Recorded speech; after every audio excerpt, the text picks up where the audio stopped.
Good morning. My name is Jessica Linder-Gallo, and I'm the President and CEO of the Aurora Regional Chamber of Commerce. I'm so pleased to welcome you to the State of Staffing Special Convening. Over the course of 2021, we've spoken to nearly countless employers about their challenges with staffing. We've heard everything from finding to retaining employees, and it's been a struggle. Conversation after conversation, we've heard the same stories of frustration and exhaustion. Meanwhile, we are watching the same stories roll out from across the country and data that supported that we indeed have a staffing problem. At the Aurora Regional Chamber of Commerce, we strive to be the catalyst for business success. And as such, we kept asking ourselves, what can we do about this challenge? How can we help these employers? While I wish that I was coming to you today with a magic solution that would solve all of the staffing issues for everyone in the region, I'm sorry to say, and I will say it up front, that I do not have that solution. However, what we decided that we could do was look for some strategies and solutions and experts who understand this problem deeply. That is exactly what we're bringing to you today with State of Staffing. Our goal today is to offer you high-level perspectives and strategies that can serve as tools in your tool belt to solve this very complex issue. Today, we will hear from an international recruiting expert and get local perspectives from professionals in the staffing arena. And I cannot wait for you to meet these speakers. We want to encourage you today as we get started to utilize the question and answer button. It should be right down below on the bottom of your screen. Use that question and answer button to send questions to us throughout the event. We'll have Q&A periods with all of our speakers at different times, and we really encourage you to utilize those. There's also a chat feature if you have any technical difficulties and need to reach the organizers of this event, our chamber staff, directly. Without any further ado, it is my pleasure to introduce our keynote speaker for today's event, Barbara Bruno. Barb is recognized internationally as one of the top experts in the recruiting and talent acquisition profession and addresses over 25 conferences annually. She was selected by LinkedIn Learning to create 15 recruiting courses, which have had over 2 million participants worldwide, and she recorded 3 new LinkedIn courses this past year alone: virtual interviewing, recruiting for in-house recruiters, and recruiting for external recruiters. Bob works with companies to improve their ability to attract the best talent who then become engaged, retained employees. Kogan Page Publishing of London recently released her book, High Tech, High Touch Recruiting, in September of 2020, which is sold on Amazon. And after you meet her, I guarantee we will all be rushing to find that book.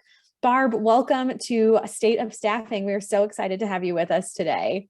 Well, thank you. I'm very glad to be here. And just so all of you know, one thing that was not mentioned, I'm an entrepreneur just like you.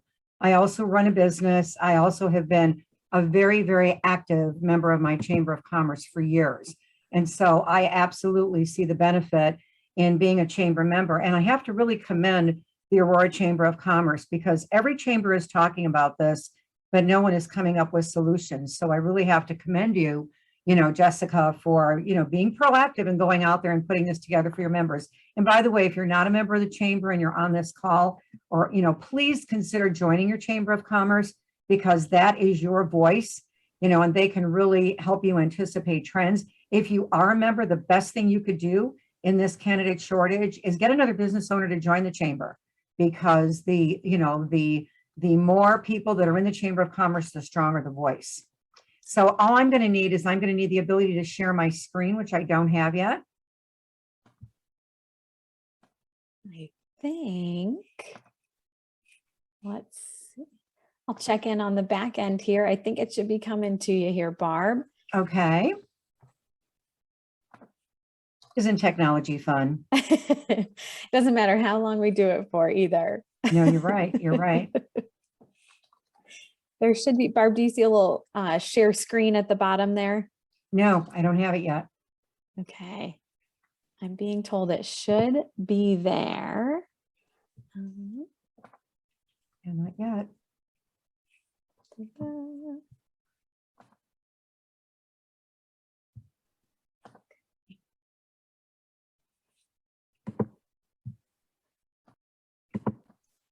Barb, if you maybe want to get started, we can work on getting those slides up for you. Hold on a second. I'm trying to go in the back end because I do this all the time. Let me see if I can do this on my end. Okay, can you see my screen now? We've got it. There it is. Okay. I've learned so many workarounds on GoToMeeting when it acts really weird. You know, I do this all the time. So I think it's just better if you're like me, I'm very visual. And if I can see something, you know, I just do better. So that all of you know, if you want me to, you know, you could, the chamber is more than welcome to share the PowerPoint deck with you. So don't try to write down everything that's on this PowerPoint presentation. You know, I'll get it to them. They can share this with you. If I happen to say something intelligent that's not on the screen, you might want to write notes down. But, you know, as you know, your Chamber of Commerce shared with you, LinkedIn Learning has asked me to do courses for them, and I've done 15 courses on recruiting. And what's nice about me doing 15 courses for LinkedIn, I am now part of their insider group. So I have access to LinkedIn's big data, which is worth its weight in gold to me as a small entrepreneur, because now I can share what I'm learning from LinkedIn with all of you as business people, because I think we're all sitting back and going, oh my God, this is just crazy. Like, what do we do? So the information I'm giving you is not just information that I've gathered over 30 years of being in the recruiting profession, but it's also the result of the big data that I'm receiving. I also I'm on the advisory board of WBC, which is the Women Business Collaborative, and they're really hitting DEI head on, the diversity, equality, and inclusion topics head on. So I've also got all their data that I hope will help all of you as we're trying to manipulate this. I love the title of this, The Talent War is Over, Talent Won, because they have. You know, you can't go anywhere. You can't go down any street in this country and not see help wanted signs. And everybody's going, where is the talent? You know, there's some reasons for what's going on. And I've got my own theory about where the talent is. But the job market is more competitive than ever. And candidates realize it. And their priorities have changed. And job boards and website postings are not working. You know, you used to be able to put a job board ad out there and get an abundance of replies. You used to be able to even put a classified ad in your local paper or put a notice on Facebook, just a simple job posting, you know, and all of a sudden, none of those things are working. So what is? Now, I think before we talk about what'll work for you to find the talent you need is let's start out with the candidate realities. They know they're in demand. There's not a doubt in their mind that, and it's interesting because millennials and Gen Z will quit a job in the month of October. More people quit a job without having another job than at any other time in the history of our country. People just quit and they don't have something else lined up because this generation is very confident that they can find other opportunities. They're going to interview with multiple companies. If somebody's interviewing with you and they're acting very interested, don't think for a moment that they're not out there, you know, interviewing with other people. In fact, you need to ask them, what other interviews are you looking at? What other opportunities are you looking at? Because they'll tell you. But unless you ask that question, you might think you're the only opportunity they're looking at. They're very attracted by flexibility over money, the work-life balance. You know, it's interesting because one industry that has really changed dramatically is hospitality. I do some consulting for a very large hospitality company, and they said, you know, we've abused our people for years. People in hotels and restaurants have worked 60 hours a week. They've worked 12-hour days. They get a very little base and they get tips and they go, those days are over because people are not going to do it anymore. So as companies, we have to kind of stand back and see our business and what we have to offer a potential employee through their eyes. I think if you develop an outside-in approach, pretend that you were applying for a job with your company, how attractive would your jobs be? And do you offer any kind of flexibility? How are you standing out? If you're in retail, how are you standing out, you know, from other retail companies? I don't care what business you're in. How are you differentiating? When you're interviewing individuals, they're going to ask you about training and career growth. Training and being able to develop and get new skills and do self-development is extremely important. And often people will continue interviewing after they accept a job. I know you don't want to hear that, but they are. They are interviewing after they've already accepted a job. And so I'm going to give you some things you can do. I don't believe in just, you know, do high level statistics and that. I want to give you some actions you can take right after this webinar that'll help you attract the talent and also help you engage and retain the people that work for you. Now, let's talk about the impact of your interviewing and hiring process. Throughout my career in recruiting, I've observed that companies waste most time and energy and money on 5 aspects of the hiring process. The job requisitions, which I'm going to address next, hiring parameters, performance objectives, the interviewing process itself, and candidate appraisal. And so I'm going to break these 5 things down with you because this is where I see the biggest waste of time, energy, and money. Now, all of these things are necessary, but let's talk about how to do them different in the new normal that you and I are facing right now. Now, why are typical job requisitions ignored? They're ignored because usually they're boring and outdated. Your job requisition, if it's simply a list of required skills and credentials and experience and education, that is not going to attract top talent. You know, too many job requisitions focus on what you need and what you want versus how your company is going to benefit the people you hire. So what I want you all to imagine is that every candidate you interview for a job, and also every employee you currently have, they got a tattoo last night, and it's really big and it's on their forehead, and it's 5 letters, WIIFM. What's in it for me? Your job requisition should be part of your company's marketing collateral. It should identify, what your company requires, but should also really give a candidate a sense of your company culture and opportunities for professional development and growth. And if you don't have any training program, if you don't have any type of, individual development, you're not going to engage and retain your employees. That is becoming almost a mandatory thing rather than just an added attraction that many companies have.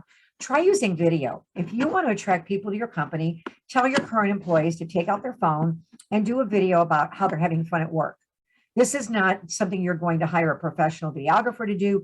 You're just going to have your employees talk about how they enjoy working for you. What are they doing after hours? Millennial and Gen Z like to work, but they have to know their work is important.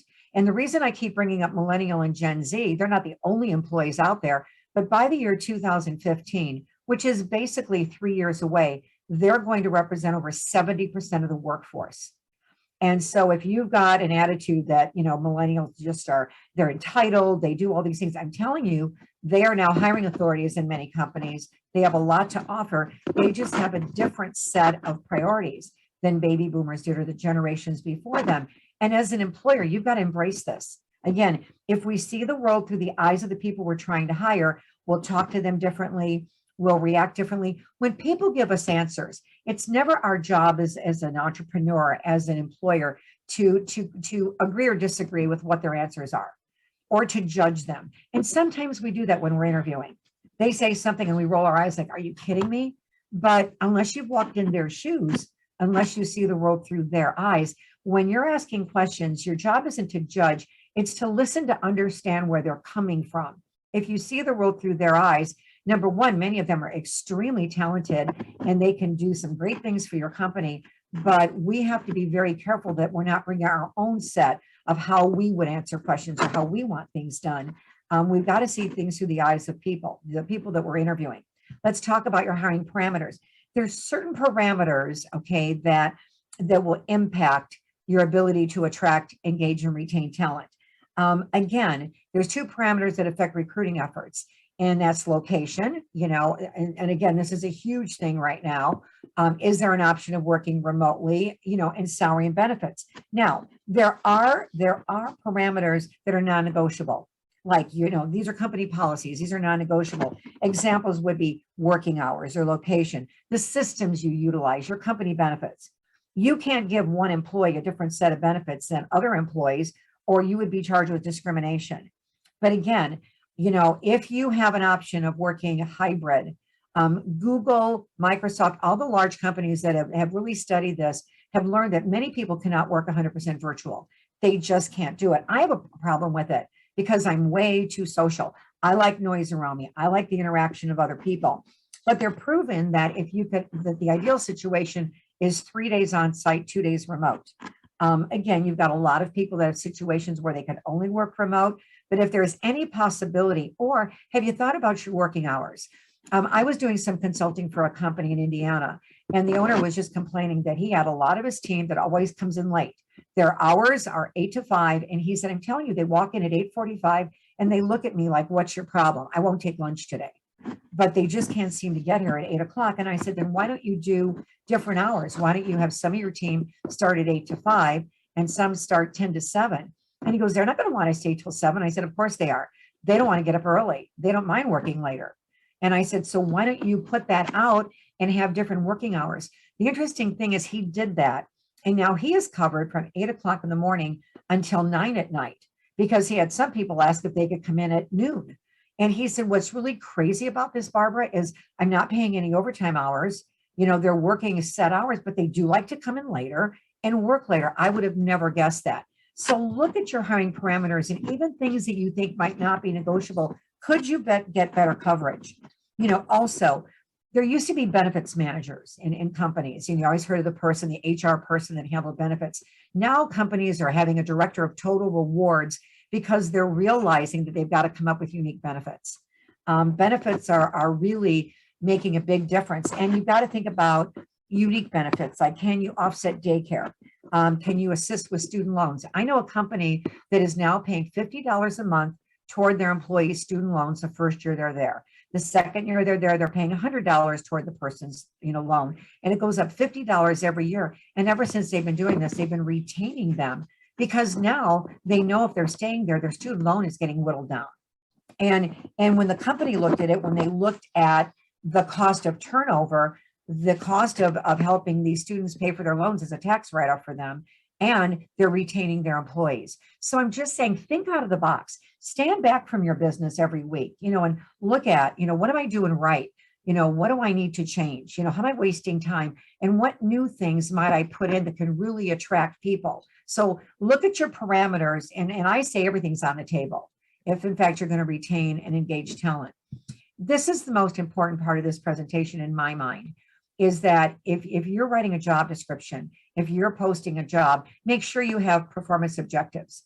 I think this is the most important thing that is overlooked by so many entrepreneurs. We do that laundry list of skills. This is the job we have. This is everything we need. And understand something. If I'm a candidate and I have everything you need, why would I take your job?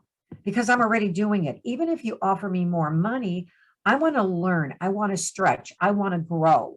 So if I'm doing the job that you've got, chances are I'm not going to take it. Or if I take it, I'm not going to stay long, because I realize I'm not learning anything. I just took a job for more money, but I'm not learning anything. And so what happens is, so often we have that laundry list of skill sets, and we list 10 things. And then if all 10 aren't there, we're screening people out. I'm saying, ask yourself, how are you going to evaluate the people you hire in 6 or 12 months? And come up with 5 performance objectives. What does this candidate have to do where you're going to stand back and go, boy, that was a great hire?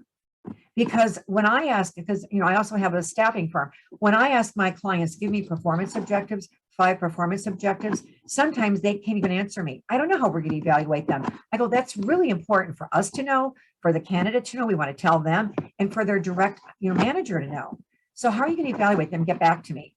And when they do, I see a big disconnect between that whole laundry list of skill sets that you have in a job description and the performance objectives. So start thinking about, when you think about hiring somebody, how am I going to evaluate them in 6 to 9 months, and get rid of that long laundry list? That's screening out people that could do your job. Next, let's talk about your interviewing process. Time is killing deals. Again, in the current candidate-driven marketplace, it's imperative that prospective hires move through your process very quickly. Google established the rule of 4. If you're not familiar with that, you can go online and Google it, the rule of 4, but they've proven more than 4 interviews is just a big waste of time. And I have a lot of clients that are saying, my God, they're often on the job market in seconds. Establish the objectives of every round of interviewings that you have. And with them, if it's at all possible, do a screening interview on the phone, not on Zoom, not in person, not where you can see the person, because then it eliminates any discrimination, any emotional or even unconscious bias. It eliminates that if you do the first interview over the phone and you just ask everybody that you're trying to screen in for your job the same set of questions. Then you screen people in based on their answers up to the questions that you're going to ask them, and have the person ask the questions that is not their direct report if possible, and just tell them how to grade them, and then do a panel interview next. Because what a panel interview does is it can eliminate a second, third, fourth interview. And a panel interview doesn't allow one person to screen people out that are not like them. So many people have unconscious bias and don't even realize it. They just don't realize it, because they've hired for years. I was hired by a company in Washington, D.C. that had big governmental contracts, and they hired me to teach them how to hire women and minorities. And when I went there, their VP of HR was a Black female. And I said, well, this is kind of uncomfortable that I'm coming here to teach you how to identify and hire women and minorities. And she said, I present them, they're just not hired. And I said, okay, let's go through the jobs, because the C-suite was all older white men, and they had big governmental contracts. And so it took me about an hour and a half to figure out the two people that were screening everybody out. And when I told the person who hired me that it was these two gentlemen that were screening out every woman and every minority, he said I was wrong. And I said, let me have lunch with them. And so I did. And so I said, well, I feel that your interviewing process, it's not your recruiters. And this one gentleman came at me immediately. What leads you to think that you've been here 90 minutes and you know everything? And I said, well, I do, because I'm basing it on fact, not emotion. I can give you, he goes, you don't know. And then another person kept coming at me. Well, guess what? The two people that really came at me at lunch, and I needled them. I did everything to make them mad. I said, what, don't you like the opinion of a woman? I go, come on, you guys. And I did everything. And all of a sudden, when lunch was over, the gentleman who hired me goes, those are the two people, aren't they? And I said, yes, they are. He goes, oh my God, you needled them. I said, you had to see it because you didn't believe me. So sometimes, and I'm not saying that people are discriminating, sometimes there's unconscious bias. And so a panel interview does away with that. And it speeds up your interviewing process.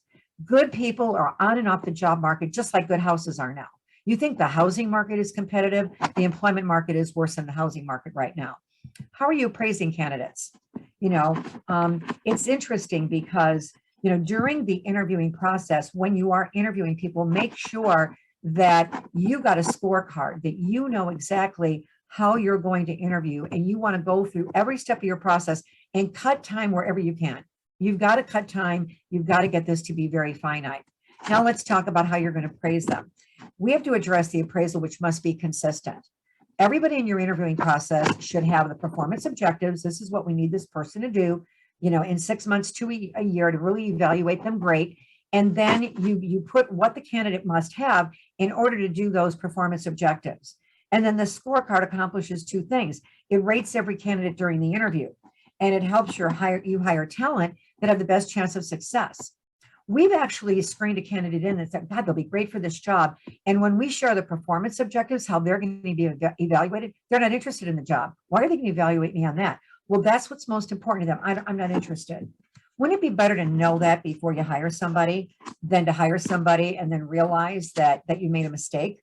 And unfortunately, what we do if we don't have a structure, if we don't have a scorecard, and your handout that I'm going to send you, I'm going to give you the PowerPoints and a handout. It'll show you exactly what the scorecard will do for you. Okay, I don't want to go through that now because it's a little detailed, but have the same questions, have everybody evaluate, and do it on a scale of 1 to 5. And if anybody gives a candidate less than a 3, then the person's not hired. But it's a group setting, and their direct report has to be on the panel, and the direct report asks the questions, and then somebody else will just clarify answers. And by the way, when people give you answers, quantify them. If you say, are you interested in this job? They'll say yes. Go on a scale of 1 to 10, and they might say 6. Well, what will make it a 10? Nothing. I'm looking at 2 other opportunities. When you want to know a skill set, when you want to know a level of interest, quantify the answers on a scale of 1 to 10. And also, when you're writing your job requisitions, use percentages. What percentage of the time are people doing what? Because if you give me 5 main areas, 5 performance objectives, 5 main areas, I'm going to think I'm doing each thing 20% of the time. When in essence, I might be doing one of those things 90% of the time and the other 4 things 10% of the time. That's a very different job. And when you're interviewing candidates, ask them to give you what percentage of the time have you done what currently, and what do you want to do in your next job? Never, ever, ever present your opportunity or details about your job until you've done a general interview with a candidate. Find out what's most important to them. Slow down.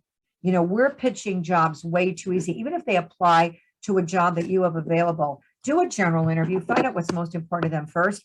A general interview is going to let you know if, in fact, they are a match or not. If you have a job in mind, you're going to slant everything you're asking them. You can't help yourself. You're human. You're going to slant what you're asking.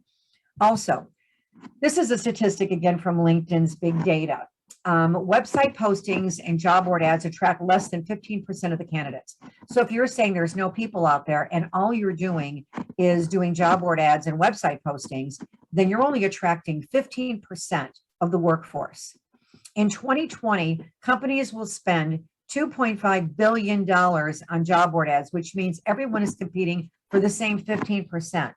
And think about that. As a small entrepreneur, you can't compete with the companies that are spending millions of dollars on job board ads, 2.5 billion, and they're not working. Do you know many of the job board ads are on the verge of going out of business? Career Builder's in trouble. I can tell you right now, they're in trouble. You've got Monster now Monster is doing artificial intelligence. Career Builder has an ATS system. Why are they going into different businesses? It's because they know their job boards aren't working. The best candidates are often working for someone else, but they'll consider an opportunity if your opportunity represents their next career move. You've got to network with individuals who are working and suggest a discussion just to discuss what they want to do next. Too many recruiters and talent acquisition professionals and entrepreneurs are goldfish rather than sharks. And so I want to ask each one of you, are you a goldfish or are you a shark? And let me describe what I mean by that, because that's a really pretty silly question.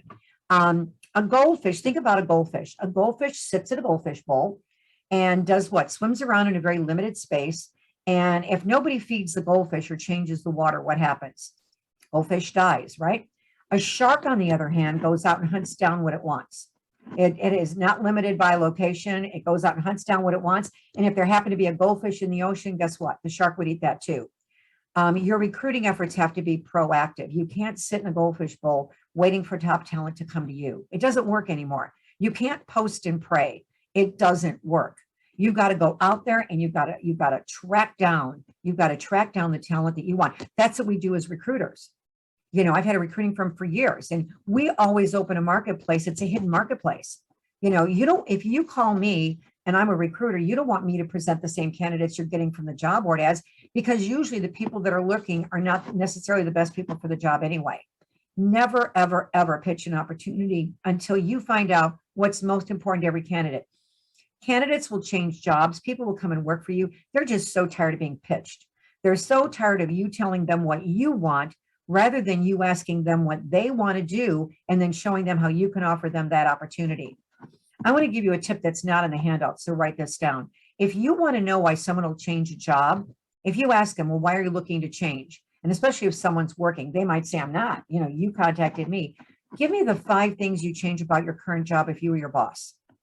If you ask that question, you now know why someone is talking to you. You now know why somebody will, in essence, change a job. Can you please tell me the 5 things you change about your current job if you were your boss? The other thing this does, it prevents counteroffers, because if they only say money and advancement, that's their next promotion, their next raise, and their current employer is going to give them a counteroffer in this competitive marketplace. If they say that, then say, you know what, go back now and ask for your promotion and raise. If you don't get it, come back and we'll talk. But I don't want you to jeopardize the loyalty, because when you accept a counteroffer, it's almost like a married person that had an affair. Their spouse might forgive them, but they're not going to ever forget that they had the affair. Neither will your boss. They're going to always know you were out there interviewing. So rather than jeopardize the feeling, the loyalty, go and ask for it now. And if they come back to you and they don't get it, if you give them a job offer and they get a counteroffer, they're not going to take it, because now they're insulted, because when they asked for it, they couldn't get it. I also want you to double or triple referrals. Rather than asking people, who do you know? Who do you know? Never ask, who do you know that's qualified for my job? Who do you know that I could hire? Just ask, who was the best salesperson from your last place of employment? Who was the best controller from your last place of employment? Who was the best, whatever you place? Who was the best secretary from your last place of employment? I don't care what you're hiring. When you ask other people who was the best and put the job title in from your last place of employment, they will never say, I don't know anyone. So when you're asking for referrals, if you're getting that phrase, I don't know anyone, now you know you've asked the wrong questions. Just the same in interviews. In interviews, if anybody says yes or no, you've asked the wrong question. You've got to ask open-ended questions that make people talk about themselves. If you let someone talk about themselves, they like you more. Find out what's important to them with open-ended questions. And one last tip, 40% of the people that you hire should be referrals. They should be referrals from your internal referral program. Put somebody in charge of it, reward and give recognition to the people providing the referrals. And I'm telling you, the people that work for you, they're either your army of recruiters. They're either going out there and telling everybody, God, this is such a fun place to work. This is a great place to work. Or they're being recruited away by somebody else. So if you're not getting internal referrals, that's a major red flag, if you're not getting referrals. And even your past employees can send you referrals, but there has to be a reward, whether it's a gift certificate, a Visa card, something. You've got to reward people, and if it's an internal referral, give them a reward when the person is hired, then give them a reward 6 months later, and they become that person's automatic mentor because they've got a vested interest in it. It's interesting. When I was at the CEO conference before COVID, that's what I was teaching the CEOs. How do you develop a really robust internal referral program? Because this doesn't cost you a dime other than what you're going to give the people that are referring people to you, which is an investment, because now you're also retaining those employees. So again, if you're not getting 40% of your hires from referrals from your internal team, you really got to look at your internal referral program. I guarantee you, if you implement any of the ideas that I've shared, you're going to enhance your ability to identify, recruit, interview, and hire top talent. And that's what this is all about. It's about going out there, not everybody fighting over that 15% that are answering job board ads. It's going out after those passive candidates, those candidates that absolutely, and it's interesting. LinkedIn told me, this was like 2 weeks ago, that when someone accepts a new job, they update their LinkedIn profile as available within 48 hours. It used to be 30 days, then it was 2 weeks. And as 6 months ago, it was like a week. And now people are updating their LinkedIn profile as available within 24 hours after they accept a new job. Now, I do invite all of you to connect with me on LinkedIn. LinkedIn is also a great tool. I do not own LinkedIn Recruiter. I shouldn't say that because I'm a trainer for LinkedIn, because I've learned workarounds of not having to use that. But I always post things on my feed on finding jobs, on things that will help people that are either in a hiring position, they're a recruiter, and I do some things for job seekers as well. So, join me on, connect with me, send me an invite to connect. And I would love to connect with you and also provide you with information. So now I had till 10:05, I believe, and I'm right on topic. And now we've got some time to answer questions, and I'll answer any questions you have. So we have questions for 10 minutes. So if any of you have questions, just please either unmute yourself, or I don't know how you want to handle it, Jessica. Yeah, go ahead and use the chat or the Q&A box. I've had some coming in while you were talking. Awesome. So people have been on top of it already, actually. But if you haven't submitted a question yet and you've got a burning question, send it our way. So Barb, I have probably a dozen questions in front of me right now.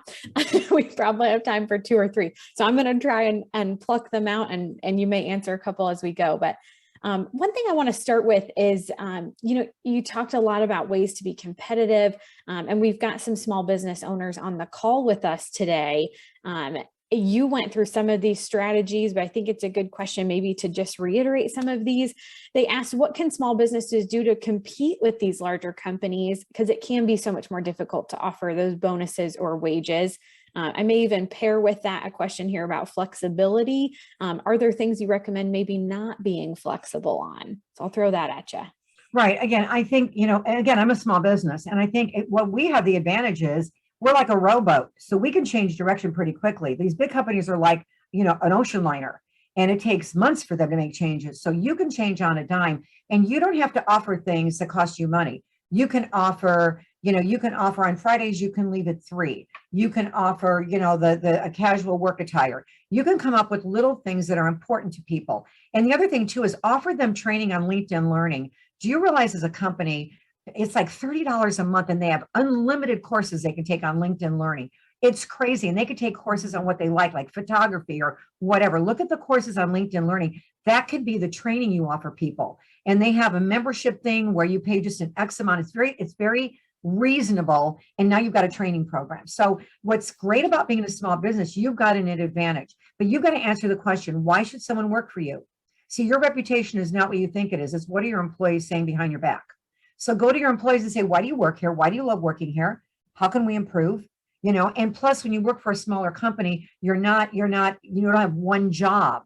Your title, you're probably doing a lot more because it's a smaller company. When you go to work for a larger company, your focus is much more narrow. And so there's great advantages to working to a small company. Okay, next question. Absolutely. I'll give a little bit of a shameless plug on that too. If benefits are what a small business is struggling to compete on, look at the Chamber's health and wealth programs on our website. We do have association plans that can help with Great. that. So another question that came through was you talked about job descriptions being really a reflection of your company as opposed to a wish list. What suggestions do you have for employers who maybe aren't marketers to help them revise those job descriptions? Just have fun with it. Go to your current employees and write it in the first person. Like, would you like to work for a company that really cares about you? Would you like to work for a company that offers training? How would you like to learn new things every day? No 2 days are alike. Come up with, if you're hiring a receptionist, make her the director of first impressions. My VP of motivation is my dog. And it says that on my website. I mean, come up with fun. Just, you don't have to be a marketer. You don't have to be a marketer. And by the way, if you can't do this, use small businesses, you should be using Upwork and Fiverr. If you're not using Upwork and Fiverr, write this down right now. Upwork is UPWORK. Fiverr is FIVERR. These are online services that are great for small business. I'll give you an example. I needed 17 logos done. And the cheapest quote I was getting was like $400 a logo. I got 16 logos done for $750 from somebody on Upwork. And so you go there and you hire people and you say what you're going to pay hourly. But if you're not a writer, you can go there, and Upwork bought Elance, which used to be a service that had all the freelance writers in the world. Make sure their first language is English. The best people to hire are people from the Philippines. They've got the best skill sets, the best English, and you will be amazed at what you can get done. And Fiverr will do anything for $5. They'll update your website. They'll do voiceovers for you. They'll do all kinds of work. And you interview them. Look at the reviews they got. So look up Fiverr, FIVERR, and Upwork, UPWORK. They can do a lot of the things that you shouldn't be doing. As an owner and an entrepreneur, what is the 20% that gives you 80% of your results? Do a time study. What is best use of your time? And then delegate the bottom 10 things on your list to people like at Upwork or Fiverr that can do a lot of the work you shouldn't be doing as an entrepreneur, that allows you time to have fun with this. If your job description doesn't pique my interest, or if I don't find it funny, or not funny or entertaining, I have to find that it's going to kind of excite me about reaching out to you. What's going to excite me? It could be something, you could bring your dog to work. It could be something as simple as that. If you've got children, then you can end your hours at 3. You can work around your kids' school. Think of small businesses. You've got a great advantage over large companies. I'm telling you, you just have to be a little creative. Love that. I was jotting those down as you talked too. Hey, this is recorded, right? It absolutely is. So you also talked about the shark. I love that metaphor, really tracking down your talent. And you talked about individuals currently in the workplace. So we had a question come in about, what about young people, new graduates? How would you recommend engaging them in that same way? How you have to engage them is you have to start engaging them when they're a junior in high school. You've got to hire interns. Go to the high schools and hire interns and let them work for you, because interns often turn into very good employees. I always have interns working for me, and I pay them. I never want to do it free. And yes, you have to say how they're doing, but you've got to speak at career day. You've got to let them know that you are, in essence, really interested. And, the kids coming out now don't want the student loans that the millennials have. They've noticed, a lot of Gen Z is not going to college because they don't want the loans. They also think they're smart enough where they don't have to go to college, which I find really entertaining, because they just feel they know everything because they've got the internet. But, you've got to start when they're a junior in high school. By the time they graduate, they've already decided what they think they want to do. And so think about internships, and definitely go, speak at career days, make your company one of those companies that back things in your local schools, and the trade schools, secretarial schools, whatever schools you've got, your company needs to be known if they're producing, the type of talent you want to hire. Awesome. That's great advice. Okay. I think we've got time for one more that just came in. So we're going to do this on how this is, I think, the question of 2021. How can we be fair when it comes to employees working remotely, as some can be done remote and some cannot? How would you address that? It's the job itself. There's some jobs where you don't have to be there. There's some jobs that you have to be there. And if you can't offer remote for somebody, you might want to offer them, okay, this job isn't remote, but do you want to come in later and work later?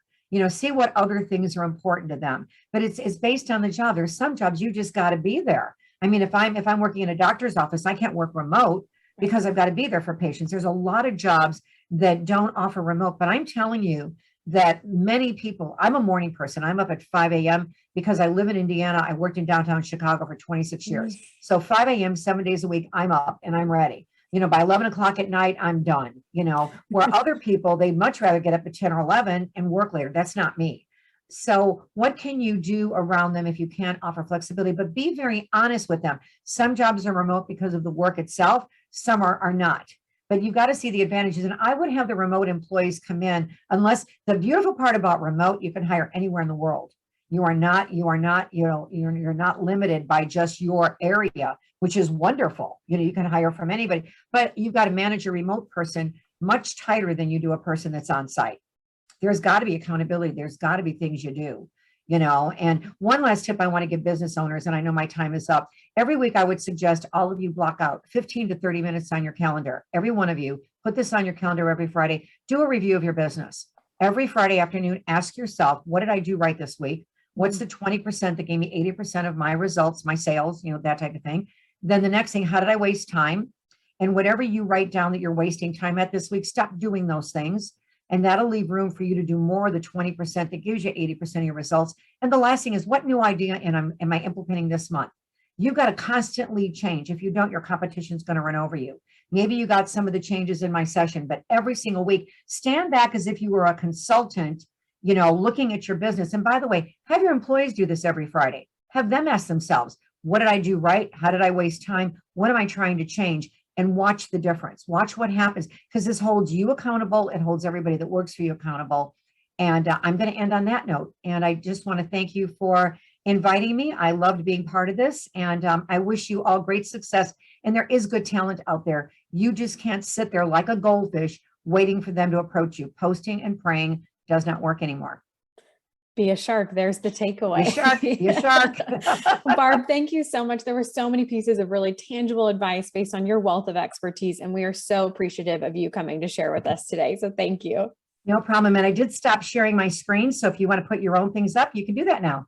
Sounds good. Thank you. All right. Thank you, everybody. It was a pleasure addressing you.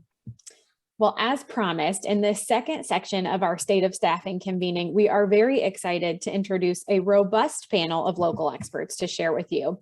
To moderate the panel, we are joined today by Laura Mannion, manager of the Great Lakes Regional Office for the U.S. Chamber of Commerce. In this role, Laura cultivates and maintains legislative, political, media, and grassroots resources throughout Illinois, Indiana, Kentucky, Michigan, Ohio, and Pennsylvania to further the U.S. Chamber's public policy goals. In addition, she helps lead the Chamber's efforts to strengthen its relationship with members of Congress through member businesses, associations, and of course, local and state chambers of commerce. In Laura's previous role, she was Assistant Director of Government Affairs and Community Relations at Villanova, and she has a list of credentials to boast. Laura graduated from Franklin and Marshall College in 2013 with a degree in government and began making her mark in Pennsylvania politics. In 2017, she was elected National Committee Woman for Pennsylvania Young Republicans. She's a graduate of the prestigious Ann Anstine Excellence in Public Service Series class. Laura was awarded the 2018 Above and Beyond Award by City and State Magazine, recognized as 25 exceptional women from Pennsylvania for their accomplishments across various sectors. She was also a 40 under 40 for Chester County Superstars in 2019. Laura graduated with a master's in public administration from West Chester University in 2017. And she has been very involved in the work the U.S. Chamber has been doing this last year to support businesses across not only the Great Lakes region, but the entire U.S. Laura, we are so pleased to have you with us. Welcome.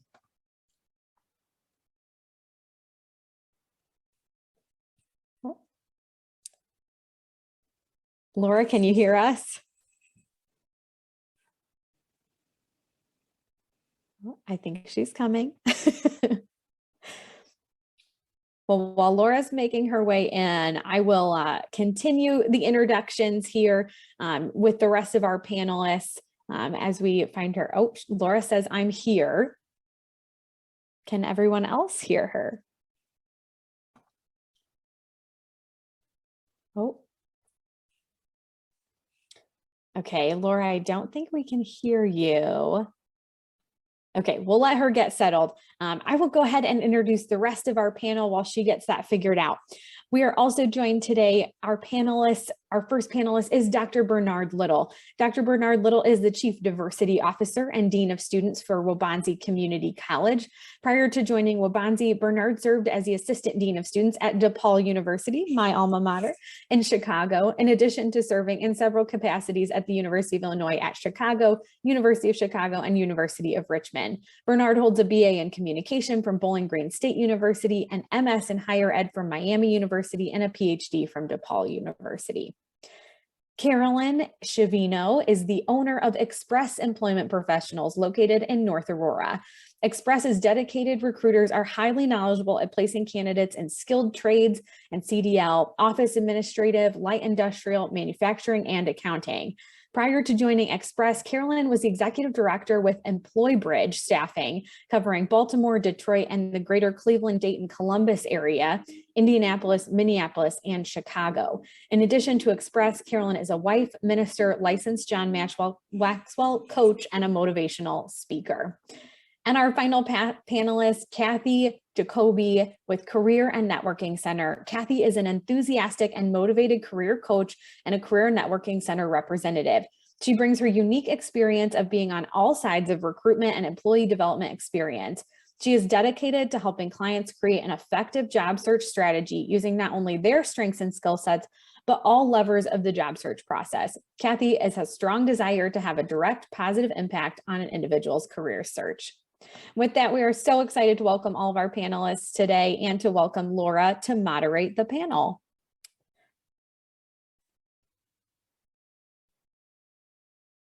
Right. Welcome, welcome, Kathy. Carolyn, if you all want to turn your videos on.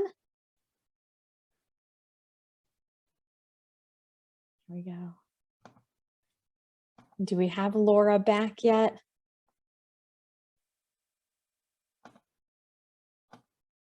All right, well, we will go ahead and kick things off here while we get Laura settled. This is how technology goes, y'all. We tested everything and we were hearing her crystal clear at 9:20. So she'll be back in a second, I'm sure. Oh, Jessica, Laura, can you hear me? We've got you. Running around my house. I'm not sure what happened. No worries. All right, we can hear you just fine. If you're ready, I will hand you the reins. Okay, you can hear me, but you can't see me, correct? Correct. Okay, I'm so sorry. I'm not sure what's going on. Great, so it's okay. Thank you so much. I'm so sorry I wasn't able to do the introductions. But as Jessica noted, I'm Laura Mannion from the U.S. Chamber of Commerce, which represents over 300,000 members across the country by advocating for policies that help businesses create jobs and grow our economy. I'm a member of the regional team in the Great Lakes, which works with chambers and businesses in Illinois, Michigan, Ohio, Pennsylvania, Kentucky, and Indiana. So it's a real pleasure being with you all today. I'll bet my computer camera's not working. But I'm very happy to talk with you all about a topic that is on every employer and employee's minds. So we'll jump right into the questions. And I'm going to begin with Kathy, given you're right in the thick of the recruitment and employee development experience. What are you seeing in the workforce in the region? Fatigue, frustration? Are you seeing any optimism? And then from there, I'll follow up with Carolyn to get your thoughts from an employer standpoint. So Kathy, please lead us with what you're seeing from a workforce standpoint. Yeah, from a workforce standpoint, I think what we're seeing is we're not finding a lot of folks who are, well, depending on the type of job you're looking for, we're not seeing a lot of people really searching for that next job or re-engaging the workforce since the pandemic. So I think that has been a real struggle, especially for hospitality businesses in our area.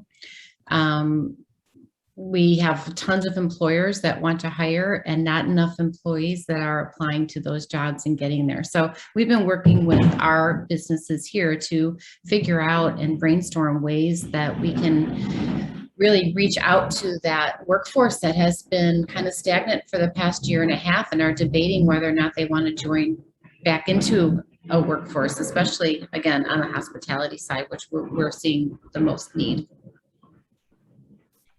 And then I'll follow up with Carolyn here to get your thoughts from the employer standpoint.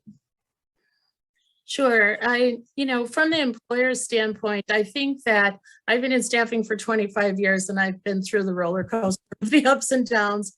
And I have to say that there's always a rainbow, with staffing. And that's what I see now. I think we have to pivot.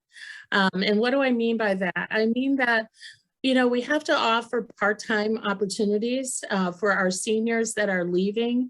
Some of the things that I'm offering my clients are job shares. So our seniors who still have so much wisdom and so much opportunity to help our Gen Z and our millennials really get started, help them come back to work, but not jeopardize their Social Security. And so job sharing, is a solution. And then also offering training programs, as Kathy has mentioned. People like to be invested in. That's the key. And we offer something called a Job Genius program for our associates that come in the door. We only do evaluation to hire or direct hire. We are not, a job placement service that'll have you here one day and the next day. That's not career oriented. So I think those are some ways that we can help our clients, pivot and try new things, because this is a very unique situation that, as Barbara so perfectly said, it's not going away. Sure. So we're seeing those hiring signs. We're seeing signing bonuses like we've never seen before. We're seeing raised wages.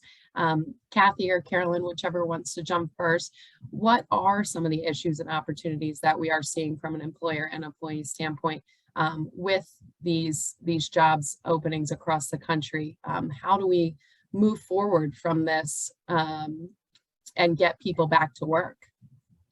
Yeah, I'll speak from an employee side. And I think Barbara mentioned this as well, and it rang true. I just was having this conversation last night. I think figuring out what is important to employees to get them back to work. So whether it's a flexible schedule or working from home or being able to tap into those stay-at-home moms that are only available for a certain number of days or a certain number of hours throughout the day. I think figuring out Hi, everybody.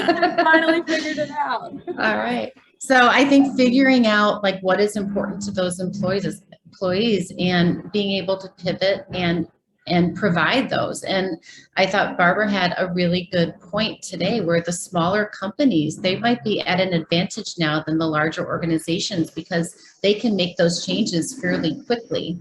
And so I'm excited to kind of see the employees have a little bit more control now as to kind of what they can ask for and what they can negotiate within that process. And I think it'll create a much more even playing field going forward, which I think is going to end up being a real positive.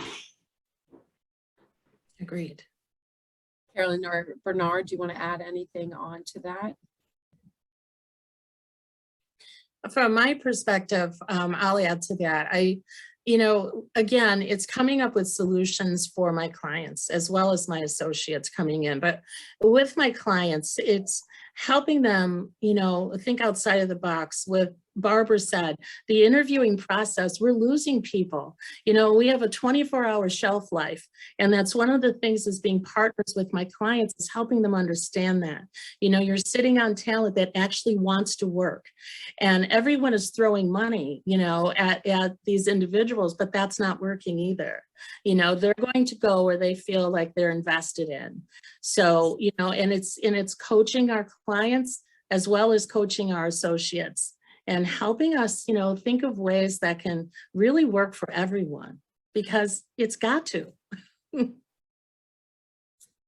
Great, thank you. Bernard, I'm going to go to you here. So the hiring issue is spanning all industries. Are you seeing these types of hiring issues at Waubonsie and across higher education institutions? And can you talk a little bit about how, when working with students, what type of career counseling you all are providing? Yes, so I appreciate that. I'm getting my furnace replaced right now, so I'm going to move to a quieter environment. because that's just what you do. You have to pivot. And I think that's one of the most important things that I think is important. We have seen pivoting happen at the beginning of the pandemic, but now that we're sort of where we are, we've sort of seen this, okay, business as usual. Everything is the same. And we don't, that flexibility that we once offered, we don't offer that anymore. That care and concern, you might have had a sick family member or might have needed some help or some resources. We're seeing that employers are not necessarily providing those opportunities for folks. And so students are paying attention to that. Younger employees are paying attention to that. I'm a millennial myself, so it's always interesting when I hear folks talk about millennials, and I'm like, interesting. So I think students and what we're seeing, younger employees especially, are looking for that commitment and that long-term commitment. It can't be something that is a quick fix. It can't be what it might seem as though it's a scheme to try and attempt to, okay, get me to work for you and get me jumped in there and plugged in, and then 5 months later it's like, oh well, that's over and that's done with, because some of the same issues are still happening today. How we talk to our students, right? We're saying the same things, right? Being professional, ensuring that when they are committing, that they are actually committing. They have our name at Waubonsie. We want to make sure that they're representing us well, but we're also giving them the best. And what we're seeing, honestly, students tell us, is they have a lot of options. Folks are calling. So it's not that individuals are actually applying for all these jobs. It's jobs are actually calling and having students and other folks, hey, well, what do you think about this? For example, I lost a staff member just a month ago who had only been with us for 3 months. And the reason I lost her is because she received a call from one of these larger companies that said, hey, we know that you applied a year and a half ago. We didn't hire you, but would you be interested right now? So just understand that other folks are scoping your employers out, and you have to be honest and be ready. Right. So now that we've talked about this issue really from a macro standpoint, let's talk a little bit about Aurora. So Aurora is the second largest city in Illinois with about 200,000 residents. It's one of the largest workforce representing many different industries and is seen as one of the most diverse communities in Illinois. I'll go back to Carolyn here. We've been hearing a lot about hiring issues and the Great Resignation, as it's been called, for many types of jobs. I know Aurora is one of the more dominant industries, or transportation, logistics, tech is starting to grow. Can you talk a little bit about how this is playing out in the Aurora community? Sure. Well, I think in the Aurora community, most of my job tenure was downtown Chicago. So I've acclimated the last 2 years in the Aurora community, and it's really been eye-opening. I think that, unfortunately, we have to get into the community and talk. We have individuals that have worked really, really hard, and moms and dads and grandmas and grandpas, and they're telling, their offspring, if you will, you don't have to work as hard as I have. You don't have to do these things. And sometimes, that type of advice is a little bit harmful career-wise. So I'm going into the community, I'm speaking at churches, I'm speaking at community events and sharing with these folks the larger picture. Working and having a career path is essential to your financial future, if nothing else, to your credit in the future. I mean, these are the things that need to be discussed, just the hands-on, everyday facts of life. And we as employers, as community members, needs to dig into this community because it is so diverse. And we just assume that people are getting the knowledge that they need, and they're not. They're not. And I will, I'll have a follow-up question here. Carolyn, do you see this as a long-term issues, these issues that are in the labor market today, whether caused by COVID-19, or was it something long-term that finally caught up to us? What do you see moving forward? I think it's been brewing for quite some time. I think that people in the manufacturing and light industrial arenas have been brutally underpaid. And sometimes the working conditions haven't been conducive to good health environments either. I personally have seen that and have walked away from partnering with certain companies. But I think that now people's eyes are wide open, and we've had 18 months, almost 2 years to think and to really look at what's happening out there And as you know, as Barbara said, people can go anywhere. So it's not about the money. It's about investing. It's about a career path. It's about listening to me as a human being, not as somebody who can move your pipes around and be treated like I'm a nothing. Those days are done. So it's really getting into, as Kathy, I'm sure does, gets into these companies and really advises leadership and shares that these are the things that must be done in order to move your company forward. And it needs to happen now. If I can jump in there, I agree. I'm sorry, I know you didn't ask me, Laura, but Carolyn, I think you hit it. You hit it spot on, Carolyn. I think that is absolutely 100% right. I think this has been brewing for a very long time. And I think especially a younger generation have been watching their family members go through this.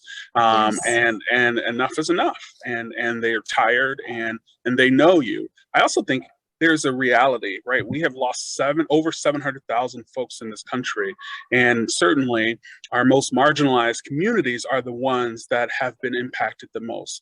And so now we're saying, after you have experienced this loss, if you've seen this loss happen in families and communities, to come back and work for the same individuals that are really not caring about my family members in the beginning. I think they're paying attention to that. And I think it's been brewing for a very long time. And it's going to continue to happen until they can see.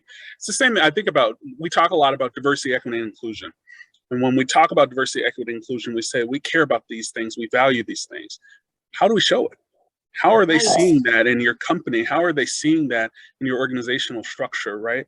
We talk a lot about millennials, right? And millennials need this and they need that, but we never talk to millennials about what it is that they actually need. We never talk to those communities about what they need. And so Carolyn said it, if we want to know how this is impacting Aurora, we have to go into Aurora. We have to talk to those communities and let them know that they're valued and they're respected, because that's the only way that they're going to truly see the real. Yeah, and I'll jump in without you even asking and completely agree that, like, as I think I mentioned before, like we have this opportunity now on the employee side to create a more equal playing field where there's a negotiation on both sides of the fence and employees are looking for more from their employers. And they deserve it in many cases. And so I think that this is, like, long term, it's going to be good for everybody because employers are going to be able to get more of what they need from their employees, and employees are going to be able to, be treated, and I don't want to say more fairly because that's probably unfair to the businesses, but again, I'll say on a more even playing field where it's not, I'll leave it at that. If I can, go ahead. Thing, just really quickly. I've had to make changes internally as well. 25 years of doing something one way and in being very profitable and all of that, I've had to internally with my recruiters, what hours do you want to work? I've recognized that they can get done in a shorter period of time, what took me 10 hours to do. And they do it very well. And that's so pleasing. So I do have people that start at 7 and leave at 3. I do have people that come in at 10, and it's a wonderful thing, but it's a matter of truly stepping out of our box and what we've conformed to, especially my generation of all these years. If you want to be successful, but most importantly, we're here to help others be successful, okay, as leaders. That's our job. That should be our mission. And because of that, we need to think differently. We have to. We have to embrace. So this is great. I'm going to hop back to my fellow millennial, Bernard, and in higher education institutions, change is not easy and it doesn't come quickly. I know that from my time at Villanova University. So Bernard, you mentioned it and Barbara talked a little bit about it. How do we engage Gen Z and millennial workers in ways that maybe past generations, well, definitely past generations were not? And also the approach to millennials is now going to be different than the approach to Gen Z. So can you talk a little bit about, for those on the call who might be working with younger employees, how to approach those generations? Yeah, I mean, I think so. A couple things there. This is a whole topic in itself, but I think the first thing is we have to realize we are in a generation where you have a very short amount of time. Some people say, so when you think about it, I'm thinking about when you scroll on your phone on social media, and that's just the reality. Folks do that. You have about 3 to 5 seconds to catch the eye of someone in order for them to be attracted and to continue to read or watch a video or something like that. And usually they've moved on. That is the same thing that we have to think about. And maybe not 3 to 5 seconds, but you have to be creative in how you're approaching it and how you're trying to garner the attention. What do your job descriptions look like? But before you get to the job descriptions, what do the titles look like, right? Are these the same titles? Are they comparative to other positions? Have you posted the salary? Have you posted what folks will make? I think that is a big piece that we're seeing, especially in higher education, is if you're not posting the salary, chances are you're hiding something. And folks are not interested in wanting to engage in that, because what else are you hiring, right? And so it's really short and sweet, being able to really truly define what it is that you're wanting, what it is you're hoping for, what this title is, what the position is, what you're expecting from folks. I think engaging specifically this generation, you have to understand that there is not one person that speaks for them, right? And so if you really want to engage, you have to go out and you have to talk to this generation. You have to give them an opportunity to provide that feedback, and you have to want it, right? What has happened is that we see feedback back boxes all the time, right? Asking us to fill out things. Think about your employee engagement survey. Those surveys come annually, sometimes biannually, and suggestions that are offered, those things aren't necessarily taken into consideration. Change does take time, right? But explaining that. When's the last time you said as a leader, I actually don't know the answer to that, but let's work on that together, or let me see what we can do.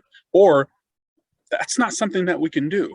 And being okay with the fact that you can't solve it all, but that honesty, right, that transparency goes a long way with this generation. I'd much rather see someone say to me, I don't know, or we cannot do that, than to string me along. And I think that's what a lot of this generation is looking for, is that honesty, that transparency. But I guess I would just wrap it up by saying, right, it's just really important. Individuals, right? These are individuals, and one's needs are different than the others. We used to rely heavily on stay-at-home moms when it comes to jobs in higher education, but who can afford to be a stay-at-home mom now? I mean, the reality of it is, and if our mindset is still there that, we have these individuals who might want to work, a few hours. Well, if you've looked at the price of childcare, I hope you understand, right? Like, that's not always available. So it's just understanding that there are changes that have happened, and being more in tune to those changes is going to get you a long way, especially with that generation. Great, and that's going to lead me into my last preset question, and then we'll open it up to Q&A. I'm going to throw this question at both Carolyn and Kathy to start, and Bernard, please feel free to jump in. You mentioned childcare. So across the country, we're hearing about systematic problems that are causing these hiring issues: childcare, COVID-19, lack of retirement funds. It was mentioned earlier, student loan debt. So can you talk about the ways that companies can move forward with their employees? What can companies control? What can't they control? And how do we address some of these, real systematic issues we're facing today? Don't all raise your hands. Caroline, I'll let you take it from a organizational perspective first, and then I can speak on the employee side. Sure. Well, I think as far as childcare is concerned, during COVID, I think it's just really an understanding. There were several of my associates that were let go because they were constantly called from their childcare to pick up their child, even though they didn't have COVID, because they were exposed to COVID. So they had to be in quarantine. Well, mom had to stay home. So again, it's from an employer perspective, it's just that understanding that this isn't an intentional way to stay home from work. So again, it's just that being open-minded and understanding that, yes, there are things that you need to get done, but right now these are different times. So the expectation from that employee has to be different right now. Yes, performance is one thing, but attendance during COVID, and if they have children in childcare, I can't tell you how many times my front desk receptionist was called almost every week picking up her 3 children and then being in quarantine. So I think that has had a big effect on people. And then the attitude of the associate, the employee, feeling inadequate because they feel like they have made an imposition on the employer. So again, this time is unique, and it's got to be a give and take between the employees and the employer. It's unique. Yeah, and I'll agree with that. I think that the flexibility that employers can show employees goes to the culture of the organization and how they treat their employees. So I think, as I have a 16-year-old at home that has gotten her first job, and she's not getting it because she likes to scoop ice cream, right? She's getting it because she likes the environment.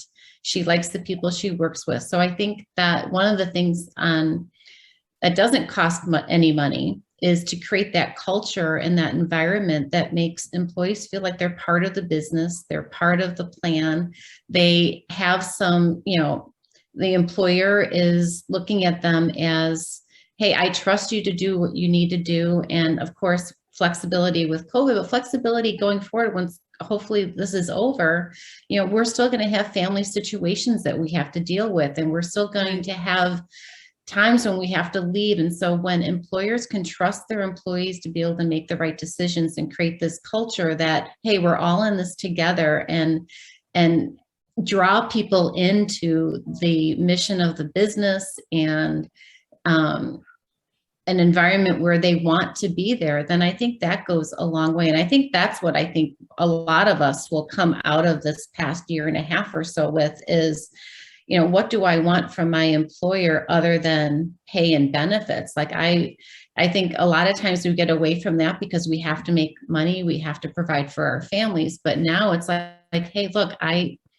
there's other things that don't cost much that I really want from these employers, and it's respect for my time, respect for the value I bring to the organization. And I think the way employers can really leverage that is by trusting their employees and giving them the culture that provides them the space to be able to take care of the things outside of work when they need to, and trust that they will come back to work even performing better than maybe they would have in the past because they have that weight lifted off their shoulders a little bit. And Kathy, right on point. And also, I think it's important to show the employees that you care, and how to show that you care. And that's sitting down with them and asking, do you have a backup plan for childcare? Because this is what's happening out there. And if you don't have a backup plan, let's sit down together and try to strategize this. That's showing that you care. That's showing that, hey, I'm in this with you. I get it. And that's invaluable. That's invaluable. People will stay, not because you're paying them $5 more, it's because you care. Great. 2 great answers. I love, Kathy, that you said culture.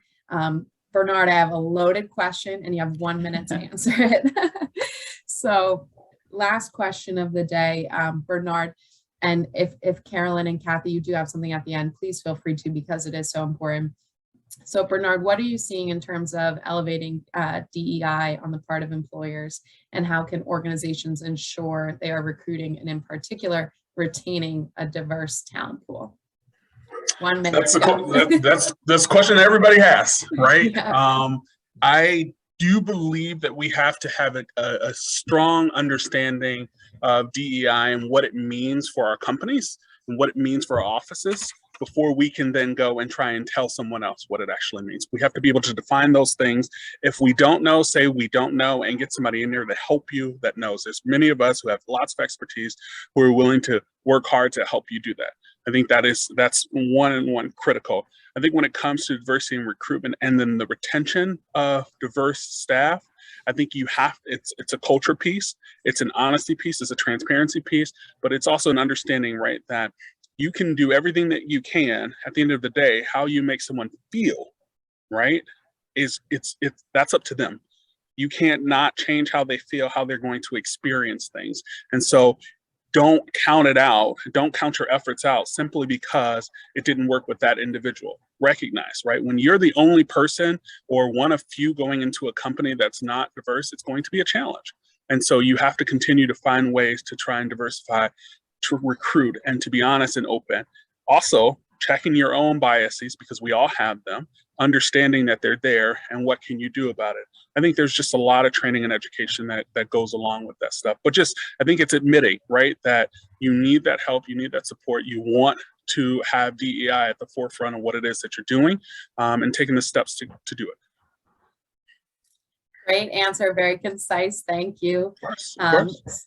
So you guys were amazing. This is great discussion. I wish we could go on all day, but I got a note to turn it back over to Jessica. I know there was a question we didn't get to, so I hope we can follow up with that. Colleen, if you can follow up directly with Carolyn. But thank you so much, Jessica. I'll turn it back to you. Wonderful. Thank you so much for moderating today, Laura. You did an excellent job. To all of our panelists, Bernard, Kathy, Carolyn, thank you so much for joining and offering your insights and your local expertise. And once again, to our keynote speaker, Barbara Bruno, we really want to say a huge thank you. And we certainly appreciate her joining us today for this session. As we close, I just want to say a note to everyone who attended. Thank you so much for taking the time to join us. The Aurora Regional Chamber really is here to support you and your business and to be a catalyst for your success. Our goal today was that you would walk away with inspiration and strategies to help address some of these hiring challenges that we know you are all facing. And we hope you really have that in hand as you leave today. I know I got some great nuggets. I was furiously jotting to the side. You all had really great insights to share.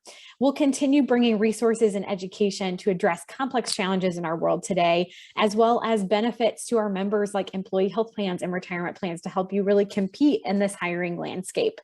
I also want to encourage everyone who is watching to engage with our workforce development programs here locally. We have additional short-term solutions such as ways to connect with job seekers that you can utilize, and we're working on long-term solutions for our region that need your voice at the table. So I want to really encourage you to get engaged with those efforts. Thank you so much for taking time to join us today. We look forward to connecting with you all again soon. Have a wonderful rest of your day.